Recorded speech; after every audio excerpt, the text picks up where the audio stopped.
আসসালামু আলাইকুম। আমি আতিকুল্লাহ, ফ্রি বাংলা টিউটোরিয়ালে আপনাদেরকে স্বাগতম। জাভাস্ক্রিপ্ট টিউটোরিয়ালে এই পর্বে এখন আমরা আলোচনা করব ব্রেক স্টেটমেন্ট নিয়ে। ব্রেক স্টেটমেন্টটি লুপকে ভেঙে ফেলবে এবং কোডকে এক্সিকিউট করার কাজটিতে চালু রাখবে, এবং যদি সেটা কন্ডিশনালি থেকে থাকে। যেমন এখানে দেখুন, দ্য নাম্বার ইজ 0, 1, 2। এখানে দেখুন JavaScript script type text JavaScript variable i এর মান 0 ফর i এর মান 0, i এর মান 10-এর থেকে ছোট অথবা সমান হবে এবং এক এক করে বেড়ে যাবে। তো আমরা for loop, each do while loop, তো হোয়াইল লুপ, এই লুপগুলোতে আমরা দেখেছিলাম যে এই কোডটি দেওয়ার ফলে 1 থেকে 10 পর্যন্ত এই কন্ডিশন অনুযায়ী আমাদেরকে এখানে শো করার কথা, যে 0, 1, 2, 3, 4, 5, 6, 10 পর্যন্ত। কিন্তু এখানে অনলি আমাকে 2 পর্যন্ত দেখাচ্ছে। এটার পেছনে কারণ হচ্ছে, দেখুন এখানে বলা আছে যে ইফ i এর মান 3-এর ডবল ইকুয়াল টু মানে হচ্ছে সমান, তার মানে হচ্ছে i এর মান যদি 3-এর সমান হয় দেন এটা ব্রেক মানে ভেঙে যাবে, এই পর্যন্তই কাজ করবে, এরপরে আর কাজ করবে না, মানে আমার এর পরবর্তী রেজাল্টগুলো এক্সিকিউট করবে না। তো সেই ক্ষেত্রে এখানে দেখুন, তারপর আমরা এখানে সেই নাম্বার ভেরিয়েবলটি ডিক্লেয়ার করে নাম্বারটিকে লেখাটিকে শো করেছি। তার মানে এর জন্যে এখানে দেখুন 0, 1, 2। তো এখানে i এর মান যদি আমার 3, এখানে বলাই আছে যে 3 এর মানে 3-এর যদি সমান হয় তাহলে এই লুপটি আর চলবে না। তো সেই কারণেই এখানে 2 পর্যন্ত হয়ে আমার সেই লুপটি থেমে গেছে। তো এভাবে অ্যাকচুয়ালি আমরা ব্রেক স্টেটমেন্টটি কাজ করে থাকে। আবার কন্টিনিউ স্টেটমেন্টের ক্ষেত্রে দেখুন, এখানে 0 থেকে 10 পর্যন্ত নাম্বারটি শো করিয়েছে। এটির ক্ষেত্রে যা হয়েছে সেটি হচ্ছে যে ভেরিয়েবল i এর মান 0, i এর মান 10 অথবা তার সমান অথবা ছোট হবে এবং এক এক করে বেড়ে যাবে। এবং এখানে বলা হয়েছে যে ইফ i এর মান যদি 3-এর সমান হয় তাহলে এটি কন্টিনিউ, মানে 3-এর সমান হলে এটি কন্টিনিউ হয়ে যাবে। তো তার মানে হচ্ছে 0, 1, 2 এবং এখানে 3 দেখুন 1, 2, তারপর 3টি কিন্তু এখানে শো করছে না। 3টি শো না করে 4, 5, 6, 7 থেকে 10 পর্যন্ত আবার লেখাটি আমার নাম্বারটি লুপটি কন্টিনিউ করেছে। তো কন্টিনিউ স্টেটমেন্টের কাজটি হচ্ছে যে আমরা যখন একটি লুপ এক্সিকিউট করব, সেই এক্সিকিউটের ক্ষেত্রে 0 থেকে জিনিসটি শুরু হচ্ছে এবং 10 পর্যন্ত সেটি চলবে, এবং যদি আমার 3-এর সমান হয় তাহলে 3 লেখাটি শো করছে না, কিন্তু 3-এর পর থেকে 4 থেকে 10 পর্যন্ত ঠিকই আমার এই লুপটি সে কন্টিনিউ করেছে। তো এটি হচ্ছে আমার কন্টিনিউ স্টেটমেন্ট। এবং এখানে আরেকটি স্টেটমেন্ট আমি আপনাদেরকে দেখাতে চাচ্ছি, সেটি হচ্ছে for in statement. For in এর বডির ভেতরে কোডটি প্রত্যেকটি এলিমেন্ট বা প্রপার্টির জন্য একবার এক্সিকিউট হয়। ভেরিয়েবল আর্গুমেন্টটি একটি নেমড ভ্যালু, একটি অ্যারে এলিমেন্ট কিংবা একটি অবজেক্টের একটি প্রপার্টি হতে পারে। এবং এখানে উদাহরণস্বরূপ দেখুন, আমরা যদি কোড ভিউতে যাই তাহলে এখানে দেখুন যে এখানে টাইপ টেক্সট জাভাস্ক্রিপ্ট এবং ভেরিয়েবল এক্স, এবং এখানে একটি ভেরিয়েবল মাইকার নামে আরেকটি ভেরিয়েবল এখানে এক্সিকিউট করা হয়েছে। এবং এখানে একটি অ্যারে, নিউ অ্যারে দিয়ে এখানে মাইকার 0 এটির ভেতরে রাখা হয়েছে সাব, মাইকার 1-এর ভেতরে রাখা হয়েছে ভলভো, এবং মাইকার 2-এর ভেতরে রাখা হচ্ছে BMW। ফর এক্স ইন মাইকার মানে হচ্ছে যে আমার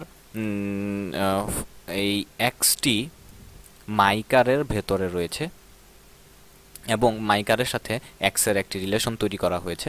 এবং ডকুমেন্ট রাইটের মধ্যে দেখুন মাইকার এক্স এবং প্লাস ব্রেক, এই ব্রেকের ফলেই এখানে সাব, ভলভো এবং BMWর মাঝখানে একটি করে এন্টার চলে এসছে।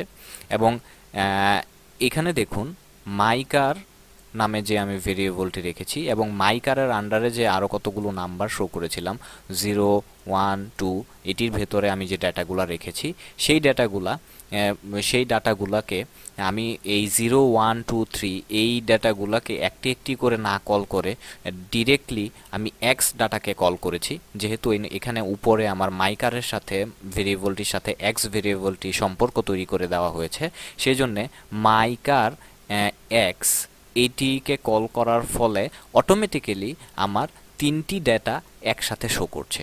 এর ফলে আমাকে তিনবার আলাদা আলাদা করে এটিকে কল করতে হচ্ছে না। তো যখন আমরা অনেকগুলো ডাটা একসাথে এক্সিকিউট করতে যাব তখন আমরা সাধারণত এই কাজটি করে থাকি। এবার আমরা আপনাদেরকে জাভাস্ক্রিপ্টের ট্রাই ক্যাচ স্টেটমেন্ট সম্বন্ধে কিছু বোঝাতে চেষ্টা করব। ট্রাই ক্যাচ স্টেটমেন্টটি আপনাকে এররের জন্য একটি কোড ব্লক পরীক্ষা করার সুযোগ দেবে। ট্রাই ব্লকটি রান করার জন্য কোডটিকে ধারণ করে এবং ক্যাচ ব্লকটি কোনো এরর ঘটলে সেই কোডটুকু এক্সিকিউট করবে এবং সেটি ধারণ করবে। এবং এখানে আমরা উদাহরণস্বরূপ এখানে দেখব যে যেখানে কোনো ব্যবহারকারী পেজের বাটনটিতে ক্লিক করলে ওয়েলকাম গেস্ট অ্যালার্ট প্রদর্শিত হবে এবং মেসেজ ফাংশনটিতে একটি টাইপ রয়েছে অ্যালার্টকে ভুলভাবে অ্যাড অ্যালার্ট হিসেবে উচ্চারণ করা হয়েছে। এর ফলে জাভাস্ক্রিপ্ট যে এরর ঘটছে ক্যাচ ব্লক এররটি এটিকে ধরবে এবং এটি নিয়ন্ত্রণের জন্য একটি কাস্টম কোড এক্সিকিউট করবে। কোডটি একটি কাস্টম এরর মেসেজ প্রদর্শন করবে যেখানে ব্যবহারকারীদের কি হচ্ছে, কি এরর শো করছে এটি আমাদেরকে দেখাবে। যেমন এখানে দেখুন যে যদি আমরা এই বাটনটিতে ক্লিক করি ভিউ মেসেজ, তাহলে এখানে দেখুন there was an error on this page, error description undefined এবং প্রেস ওকে টু কন্টিনিউ। তো এখানে দেখুন আনডিফাইন দেখাচ্ছে।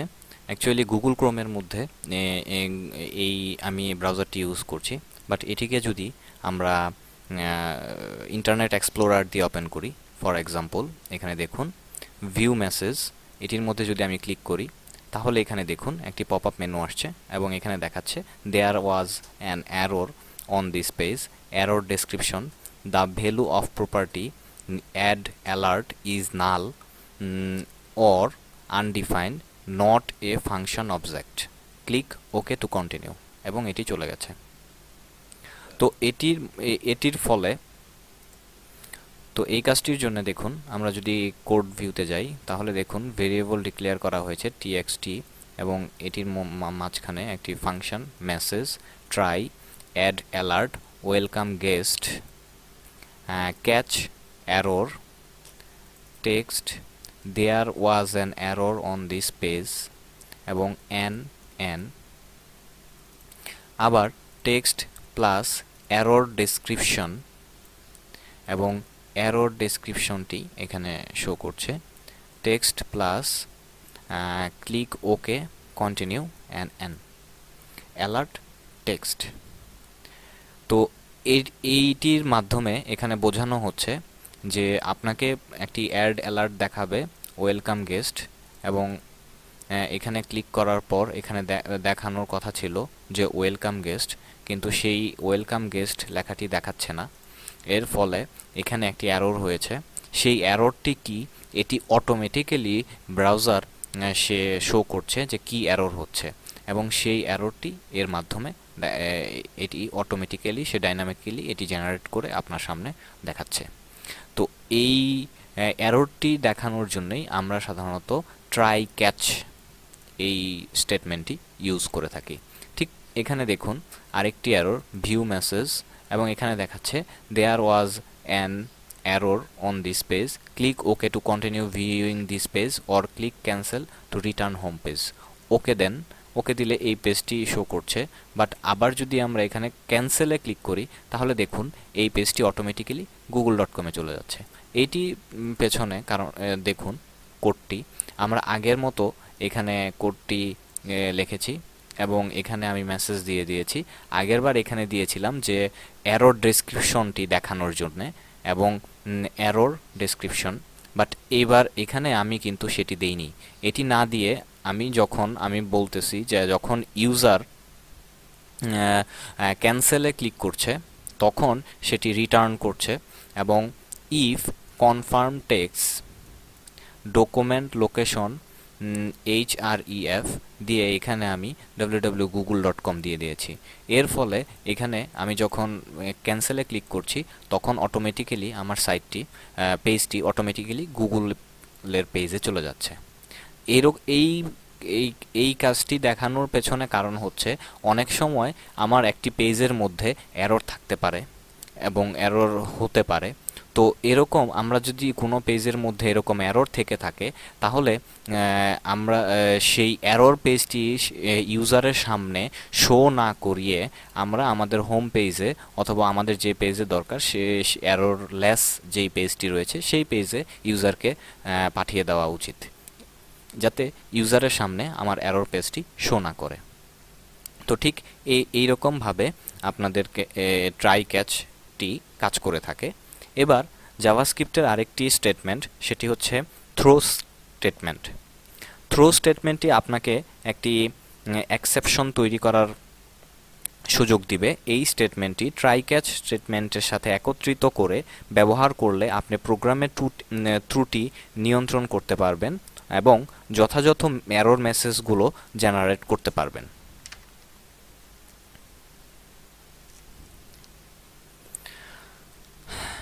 তো দেখুন এই পেজটিতে যে এখানে আমার এই থ্রো স্টেটমেন্টটির পেছনে কাজটি কেমন এটি আমরা একটু দেখি। এখানে দেখুন যে এখানে এন্টার এ নাম্বার বিটুইন 0, তো আমি যদি ধরুন এখানে 5 বসালাম তাহলে অটোমেটিক্যালি আমার একটা ব্ল্যাঙ্ক পেজ, যে পেজ সেই পেজে চলে যাচ্ছে।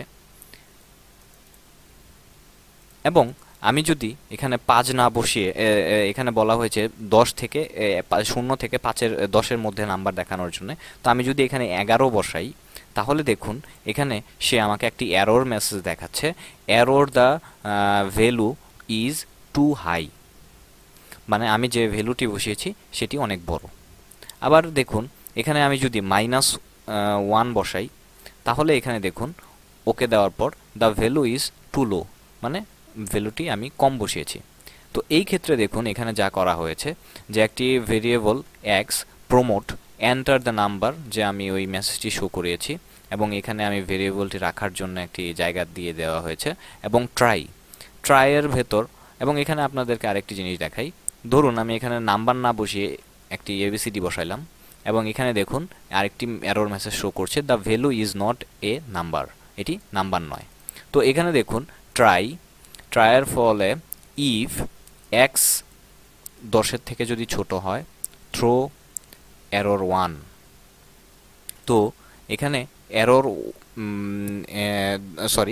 এক্সের মান যদি 10-এর থেকে বড় হয় তাহলে থ্রো এরর 1, মানে আমার এরর 1 মেসেজটি শো করবে। তো এখানে দেখুন ইফ এরর নামে যে ভেরিয়েবলটি এরর 1 যদি সত্যি হয় তাহলে অ্যালার্ট শো করবে error the value is too high.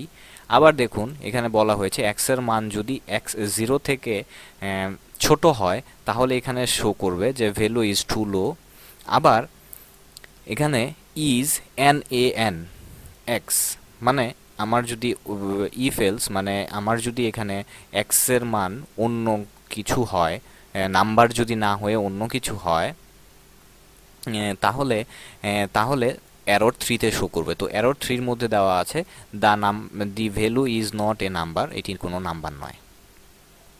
তো এখানে দেখুন আমরা ইফ এলসের যে সূত্র, এলস ইফের যে সূত্র, সেই সূত্রটি এখানে আমরা অ্যাপ্লাই করেছি এবং এর প্রথমে আমরা ট্রাই ক্যাচ এর সূত্রটি এখানে অ্যাড করেছি এবং মাঝখানে এখানে আমরা থ্রো যেই স্টেটমেন্টটি সেই স্টেটমেন্টটিও অ্যাড করেছি। তো এখানে টোটাল 3টি স্টেটমেন্টের মাধ্যমে এই কোডটি এক্সিকিউট করা হয়েছে। প্রথমে হচ্ছে ট্রাই, তারপর ইফ একটি সূত্র বসানো হয়েছে যে 10-এর থেকে বড় হলে 1 নাম্বার এরর মেসেজ শো করবে, যদি 0 থেকে ছোট হয় তাহলে 2 নাম্বার এরর শো করবে, যদি নাম্বার না হয় তাহলে 3 নাম্বার অ্যালার্ট মেসেজ শো করবে এবং ক্যাচ, এবং সেটিকে সেই অ্যালার্টটি ধরবে। ধরার পর এখানে বলা হচ্ছে যে এরর 1, এরর 2, এরর 3 তে কি কি শো করবে। তো এখানে দেখুন আমি যে ব্যাপারটি দেখাতে যাচ্ছিলাম সেটি হচ্ছে যে আমরা special character of JavaScript, special character of JavaScript যখন আমরা জাভাস্ক্রিপ্টে এই ক্যারেক্টারটি অ্যাড করব তখন এটি ব্যাকস্পেস হিসেবে কাজ করে। যখন আমরা এই ক্যারেক্টারটি অ্যাড করব তখন এটি ট্যাব হিসেবে কাজ করে। যখন আমরা এন ইউজ করব তখন এটি লাইন ফিড হিসেবে, নিউ লাইন হিসেবে কাজ করে। ভি যখন অ্যাড করব তখন ভার্টিক্যাল ট্যাব এবং ফ্রম ফিড, এবং এখানে রিটার্ন এবং ডাবল কোট ইউজ করার জন্য, সিঙ্গেল কোট ইউজ করার জন্য, ব্যাকস্ল্যাশ ইউজ করার জন্য। তো আমরা যদি গুগলে স্পেশাল ক্যারেক্টার দিয়ে সার্চ দেই তাহলে এইরকম টেবিল আমরা পাবো এবং সেখান থেকে আমরা এইগুলোর কাজগুলো আমরা দেখে নিতে পারি। তো আজকে এই পর্যন্তই, পরবর্তী টিউটোরিয়ালে আপনাদের সাথে দেখা হবে। ধন্যবাদ।